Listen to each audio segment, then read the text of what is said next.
सोलापूर जिल्ह्यातील 6 शेतकऱ्यांना पंतप्रधान नरेंद्र मोदी यांना बोलण्याची बुधवारी संधी मिळाली। दक्षिण सोलापूर तालुक्यातील बोरामणी गावच्या अनिता माळगे या महिलेने मोदी यांच्याशी बराच वेळ संवाद साधला। त्यांनी स्थापन केलेल्या शेतकरी कंपनीची देखील मोदी यांनी माहिती जाणून घेतली। पंतप्रधान नरेंद्र मोदी यांनी देशभरातील विविध शेतकऱ्यांना बुधवारी सकाळी व्हिडिओ कॉन्फरन्सद्वारे संवाद साधला। सोलापूर जिल्ह्यात व्हिडिओ कॉन्फरन्सद्वारे संवाद साधण्याची व्यवस्था जिल्हाधिकारी कार्यालयात करण्यात आली होती। यावेळी अप्पर जिल्हाधिकारी रामचंद्र शिंदे, निवासी उपजिल्हाधिकारी संजय तेली, जिल्हा कृषी अधिकारी बसवराज बिराजदार, जलयुक्ती शिवार अभियानाचे समन्वयक रवींद्र माने, आत्माचे बरबडे यांच्यासह कृषी खात्यातील अधिकारी उपस्थित होते। या संवादामध्ये सोलापूर जिल्ह्यातील दिलीप नाफडे, अनिता माळगे, नवनाथ कसपटे, समाधान भोसले, धनाजी शेळके, उमेश देशमुख, धनाजी गावडे या शेतकऱ्यांची निवड करण्यात आली होती। मात्र वेळेअभावी अनिता माळगे यांनाच पंतप्रधान नरेंद्र मोदी यांच्याशी जास्त वेळ संवाद साधता आला। मोदी यांनी यावेळी काही प्रश्न देखील माळगे यांना विचारले आणि त्यानंतर माळगे यांनी देखील आजवर केलेल्या कामाचा सविस्तर आढावा मोदी यांना सांगितला। व्हिडिओ कॉन्फरन्सद्वारे बोलण्याचा आणि थेट पंतप्रधानांशी बोलण्याचा हा माझ्या आयुष्यातील अविस्मरणीय क्षण आहे, त्यामुळे मी हा क्षण कधीच विसरू शकत नाही, असे मत अनिता माळगे यांनी यस न्यूज मराठीशी बोलताना व्यक्त केले। पंतप्रधान नरेंद्र मोदी यांच्याशी थेट संवाद साधण्याची संधी आज दक्षिण सोलापूर तालुक्यातल्या बोरामणी येथील अनिता माळगे या महिलेला मिळाली आहे। त्यांनी एक खूप मोठी कंपनी चालवतात, शेतकरी कंपनी, अनेक प्रॉडक्ट त्यांनी काढलेले आहेत आणि महिलांचे बचत गट देखील त्यांनी उभा केलेले आहेत। नक्की त्यांचं काय काम आहे आणि आज ते पंतप्रधानांशी बोलल्यानंतर त्यांची भावना काय आहे हे आपण त्यांच्याकडून ऐकूया। तर आम्ही आमच्या भागातील 7-8 गावातील 585 महिलांनी एकत्रित येऊन महाराष्ट्र राज्यातील पहिली महिला शेतकरी कंपनी म्हणून यशस्विनी ॲग्रो प्रोड्युसर कंपनी स्थापन केली।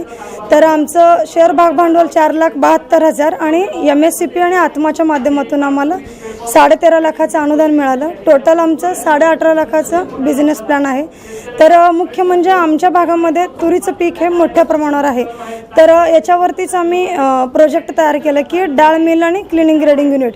सुरुवातीला शेतकरी कसे की डायरेक्ट आपल्या शेतातील जो माल आहे डायरेक्ट APMCला विक्री करत असतो, तर याच्यामुळे त्यांना जास्त उत्पन्न मिळत नव्हतं। तर आम्ही जे क्लिनिंग ग्रेडिंग युनिट जे उभा केलेलं आहे, तर ह्याच्या माध्यमातून माल स्वच्छ केल्यामुळे शेतकऱ्यांना उत्पादनामध्ये डबल म्हणजे प्रॉफिट होऊ शकतो। हे उदाहरण आम्ही आज सिद्ध केलेलं आहे। तर त्याचबरोबर डाळ जे आहे तर डाळ प्रोसेसिंगचं मार्गदर्शन सर्व कृषी विज्ञान केंद्र सोलापूरच्या माध्यमातून आम्हाला मिळालेलं आहे। तर याच्या माध्यमातून आमच्या महिलांनी सर्व एकत्रित येऊन डाळ बनवतात आणि आठवडी बाजारामध्ये विक्री करतात आणि कंपनीच्या ब्रँडनुसार तर उत्पादक ते ग्राहक थेट विक्री आम्ही सुरू केलेलं आहे। तर याच्या माध्यमातून आमचं आत्तापर्यंत 10 टनापर्यंत डाळ आम्ही विक्री केलेला आहे।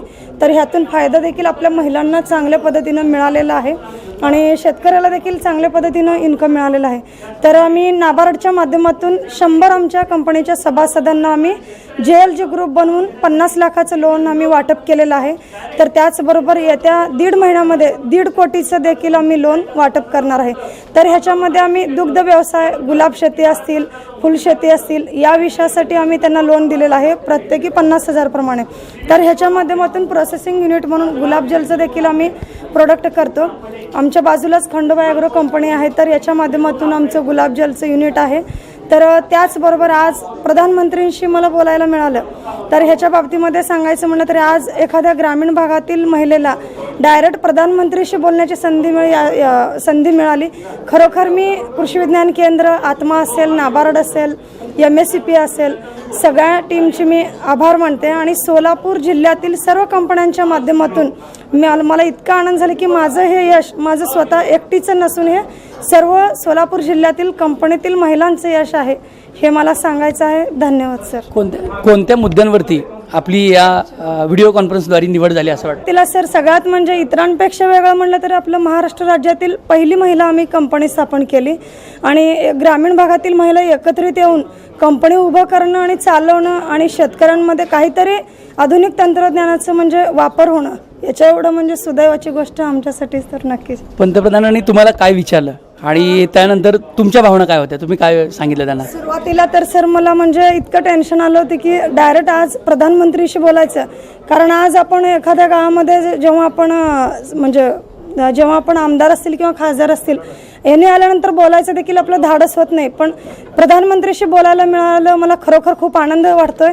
आणि दुसरं म्हणजे सर, प्रधानमंत्र्यांनी मला 2 वेळा नाव विचारलं आणि सुरुवात मी मराठीतून केले, कारण कसं की आपली जी मातृभाषा आहे ती मराठी आहे आणि महाराष्ट्राची ओळख म्हणून मी मराठीमधून माझं नाव घेऊन सुरुवात केली आणि ते देखील साहेबांना खूप आवडलं.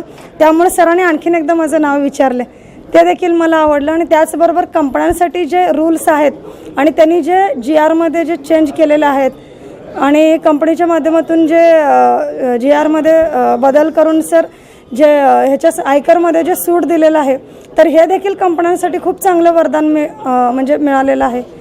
तर साहेबांनी हे सर्व गोष्टी विचारल्या आणि त्यांनी बाकीच्या देशातील सगळ्या लोकांना सांगितले की तुम्ही सोलापूरच्या कंपन्यांचा आदर्श घ्या. हे विशेष मोदी साहेबांनी बोलले, याबद्दल मी सर्व सोलापूरकरांची म्हणजे आभार मानते.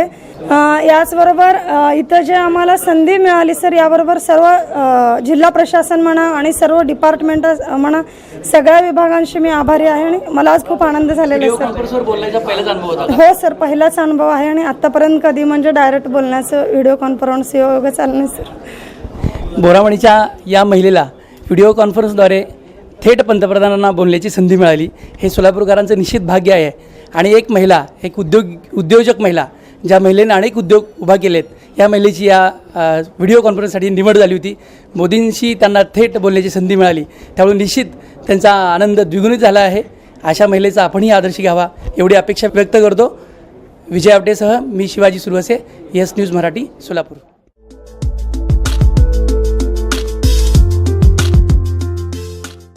पर्ल ॲडव्हेंचर पार्क, सोलापुरातलं नवं ॲडव्हेंचरचं ठिकाण.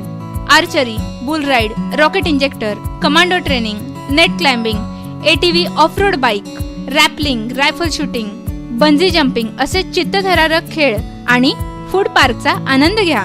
विविध खेळांचा नजराणा, लहान मुलांपासून वयोवृद्धांपर्यंत सगळ्यांसाठी हक्काचं करमणुकीचं ठिकाण. Pearl adventure park, pearl garden, Rupabhavani मंदिराजवळ, सोलापूर. वेळ सकाळी 9 ते सायंकाळी 5. Pearl adventure park. एकदा या आणि साहसी खेळांचा अनुभव घ्या.